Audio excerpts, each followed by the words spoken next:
All right, ready to dive in. We're cracking open Rich Dad's Guide to Investing by Robert Kiyosaki. Love that book. Yeah, it's a classic. And, we always go deep here, so we're really going to unpack the mindsets and strategies that, well, help us all build real wealth. That's the goal, right? Absolutely. And Kiyosaki, he doesn't mess around, does he? I mean, he jumps right in with this idea of the 90-10 rule. Yeah, the 90-10 rule, it's a real eye-opener, isn't it? Basically, it's that 90% of the wealth is controlled by just 10% of the people. So if we're being honest, most of us are in that 90%. Yeah, statistically speaking, probably. But that's why we're doing this deep dive. Yeah. To figure out how to break free from that, right? Exactly. Kiyosaki argues that it really comes down to mindset, understanding how to think differently about money and investing. And he has some pretty strong opinions on how not to think, too. Oh yeah, he definitely challenges a lot of conventional financial advice. Like the idea that you need a steady job to be financially secure. Well, he doesn't completely dismiss that, but he definitely encourages people to think beyond the traditional 9 to 5. To see those opportunities that most people miss. Exactly. One of the big things he talks about is the difference between an investor and a gambler. Okay, that's interesting, because I think a lot of people, myself included, might assume that anyone who dabbles in stocks or real estate is an investor. That's what I used to think too, but Kiyosaki has a very specific definition of what it means to be a true investor. So what's the difference? What sets a true investor apart? Well, Kiyosaki says a true investor is someone who makes money regardless of whether the market is going up or down. Wait, hold on. You can make money even when the market is losing. That's what he argues. It's about having a strategy that allows you to profit in both winning and losing situations.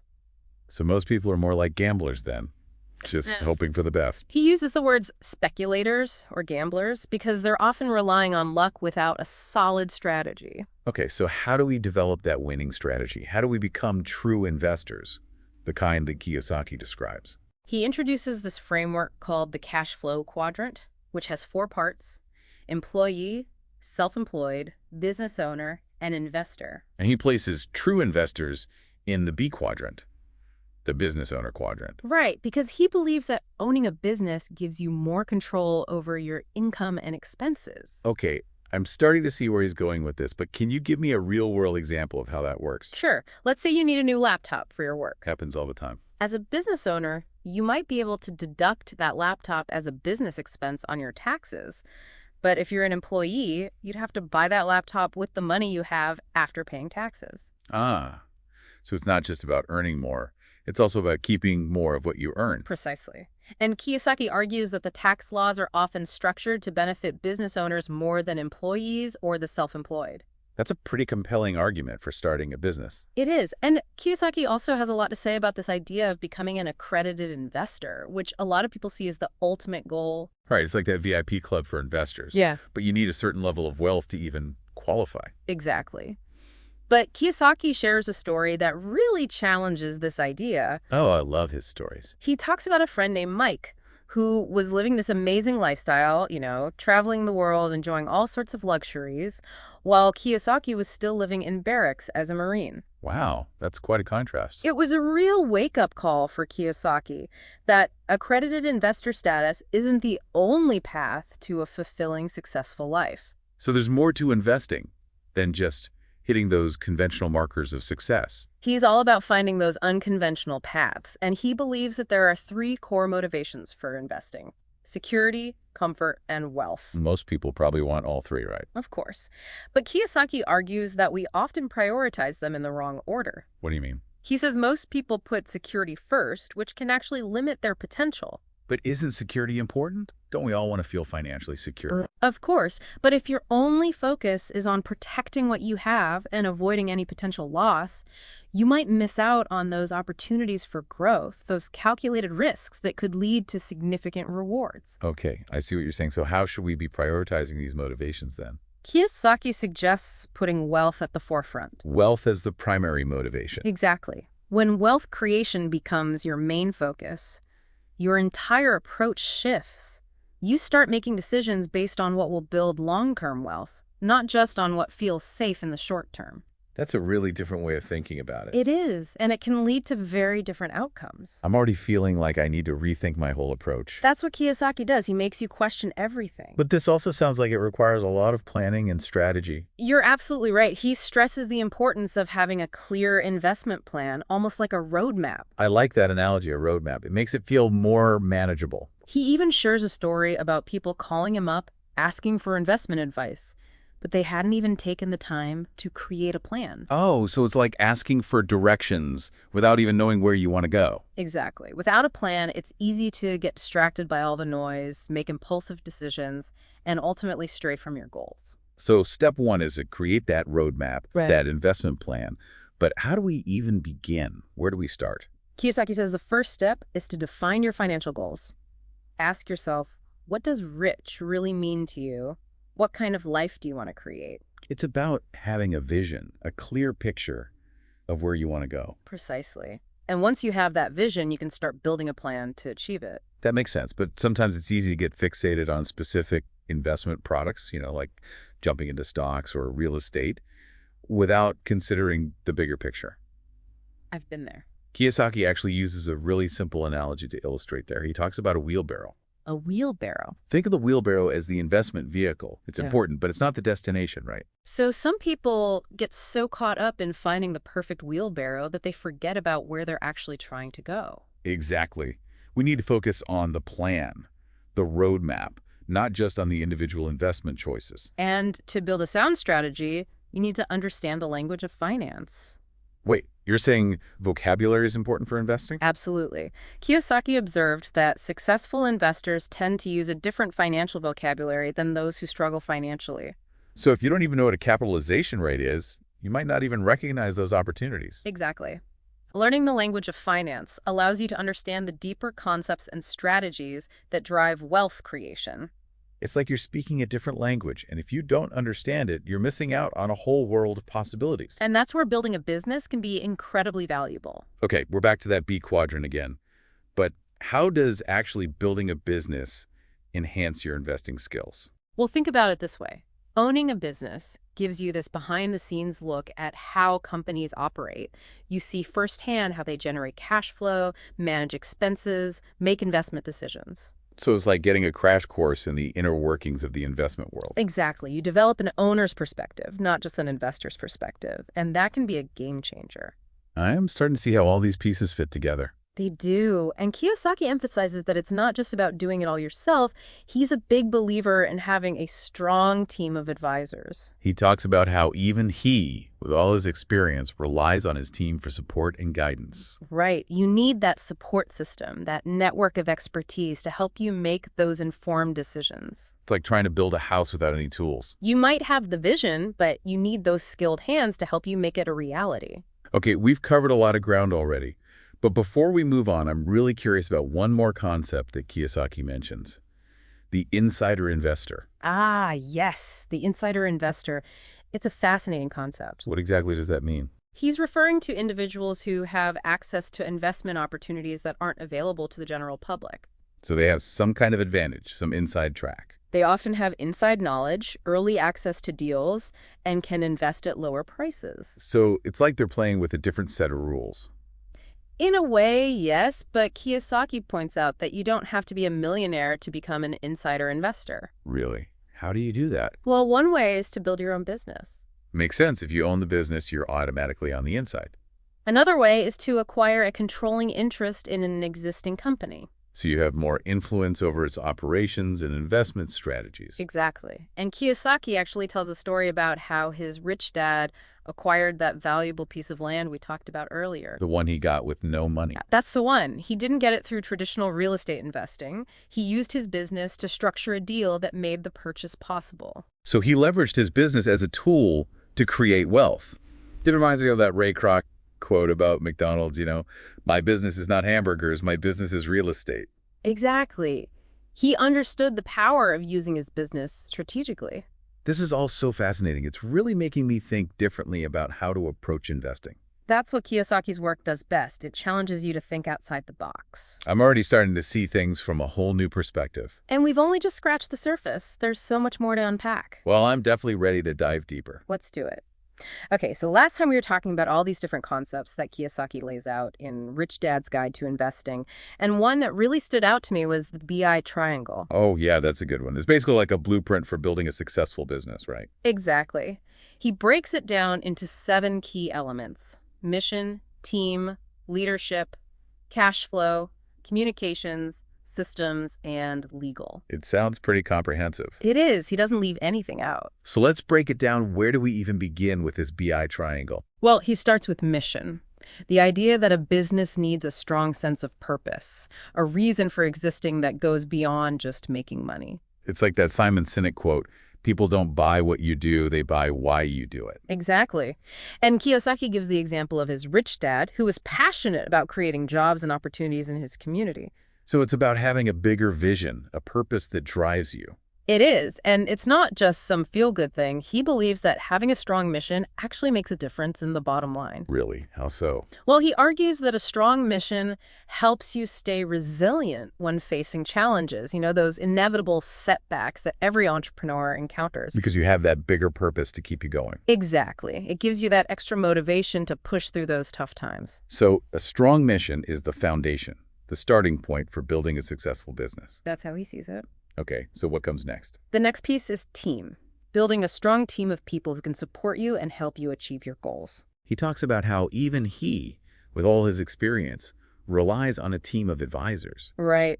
He's not afraid to ask for help, to surround himself with people who have different skills and expertise. It's like that saying, if you want to go fast, go alone. If you want to go far, go together. Exactly. You need that support system, that network of knowledge and experience to really succeed.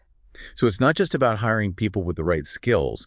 It's about finding individuals who align with your vision and values. Absolutely. You want people who share your passion, who are committed to the same mission. Because if everyone's rowing in the same direction, you're going to make a lot more progress. And that leads us to the next element, leadership, which Kiyosaki believes is crucial for guiding the team and keeping everyone focused on the goal. And this is where his military background really comes into play, right? Oh, yeah, he draws a lot of parallels between leading a squad of Marines and leading a team in the business world. So it's about inspiring others, motivating them to follow you. It is. And it's also about making tough decisions, being decisive, but also being humble enough to admit when you're wrong. Because nobody's perfect, right? Yeah, exactly.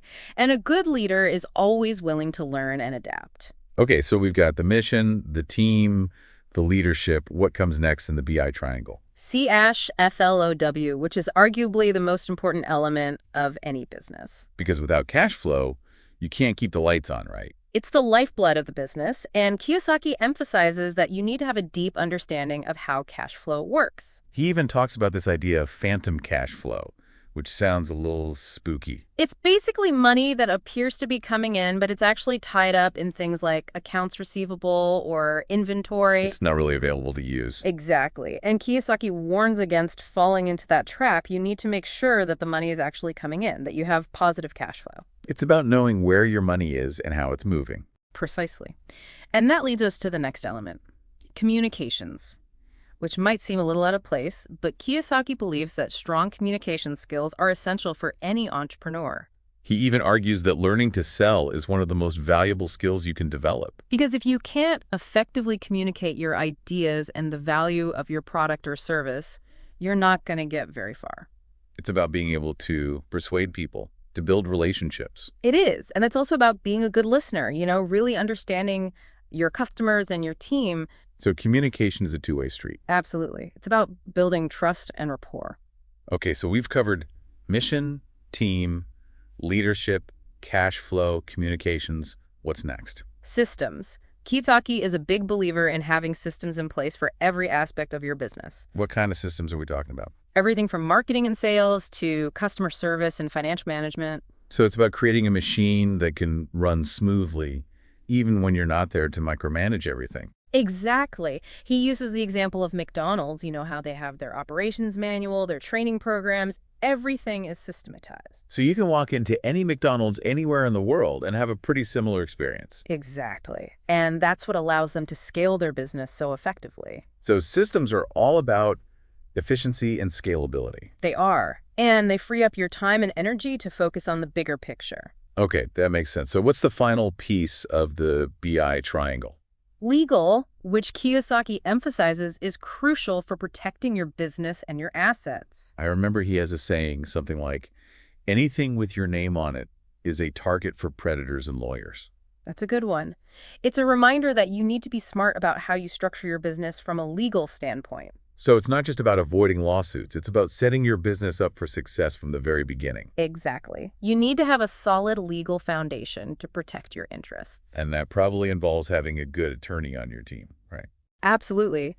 You need someone who understands the ins and outs of business law and can guide you through those complexities.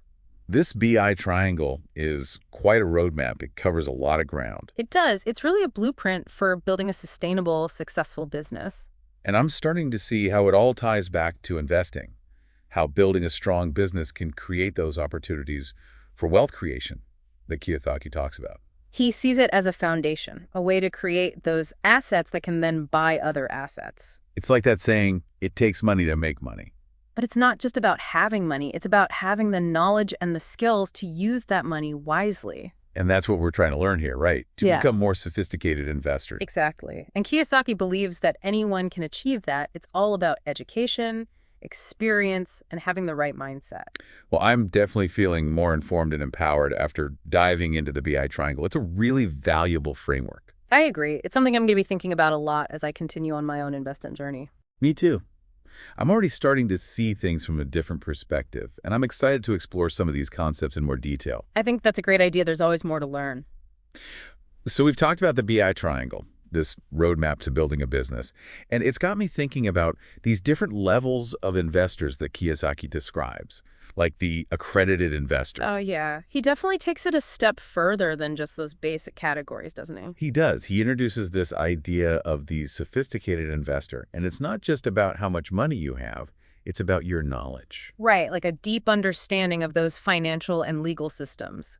He argues that a sophisticated investor can see opportunities that most people miss, things that might even seem like obstacles to the average person, It's like they're playing a different game entirely. with a whole different set of rules. Exactly. And Kiyosaki gives this really interesting example. He says a sophisticated investor can actually structure a deal to profit from a loss. Wait, hold on. You can actually make money when you lose money. That's what he argues. It's all about understanding how things like tax laws and corporate structures work. So it's like you're using those financial systems to your advantage, even when things might seem like they're going wrong. That's the power of being a sophisticated investor. They're not just reacting to the market. They're proactively shaping it. That sounds pretty impressive, but how do you even become a sophisticated investor? Do you have to go to law school or something? It's definitely a journey, and it starts with education, reading books, taking courses, learning from mentors. Kiyosaki's a big believer in continuous learning, isn't he? Absolutely. He says the world is changing so fast that if you're not constantly learning and adapting, you're going to get left behind. So it's not just about acquiring knowledge, it's about constantly updating and refining it. Precisely. It's a lifelong process. And it's not just about the knowledge itself, it's about how you apply that knowledge, right? That's where experience comes in, putting those concepts into practice, making mistakes, learning from them. He's very open about his own mistakes, those early business ventures that didn't quite go as planned. He sees those failures as valuable learning experiences. So it's about having the resilience to keep going, even when things get tough. Exactly. Because those challenges are often what teach you the most valuable lessons. I'm starting to see how all these different ideas connect.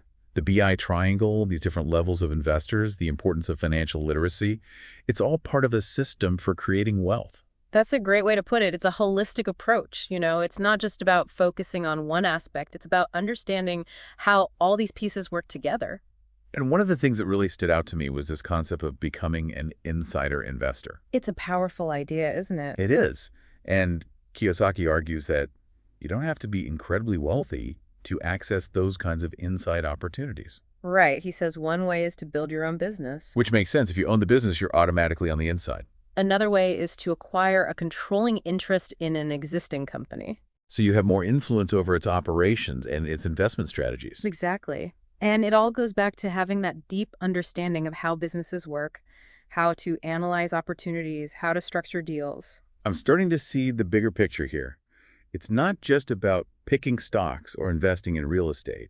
It's about developing a whole mindset, a way of thinking about money and wealth. And that's what Kiyosaki does so well. He challenges our assumptions, he encourages us to think differently. And he really emphasizes that the rules of the game have changed. It's not just about working hard and saving money anymore. It's about creating assets, building businesses, finding those opportunities that most people miss. And that's what we've been trying to unpack here, right? Those strategies and mindsets that can help us achieve financial freedom. Absolutely. And Kiyosaki believes that anyone can do it. It's all about having the right knowledge, the right skills, and most importantly, the right mindset. So it's not just about the money, it's about how you think about money. Exactly. And that's what we've been trying to explore here, those deeper principles that drive wealth creation. Well, you've definitely given me a lot to think about. I feel like I have a whole new perspective on investing now. Me too. It's really exciting to see how all these pieces fit together. It's like Kiyosaki's given us a roadmap, a guide to navigating the world of finance and achieving our financial goals. And it all starts with having a clear vision, a strong mission, and a willingness to learn and grow. Well, deep divers, we've reached the end of our journey through Rich Dad's Guide to Investing. But as Kiyosaki would say, this is just the beginning. It's time to take these insights, put them into action, and start building your own path to financial freedom. Don't be afraid to take risks, make mistakes, and most importantly, never stop learning. Until next time, keep diving deep and keep reaching for those financial dreams.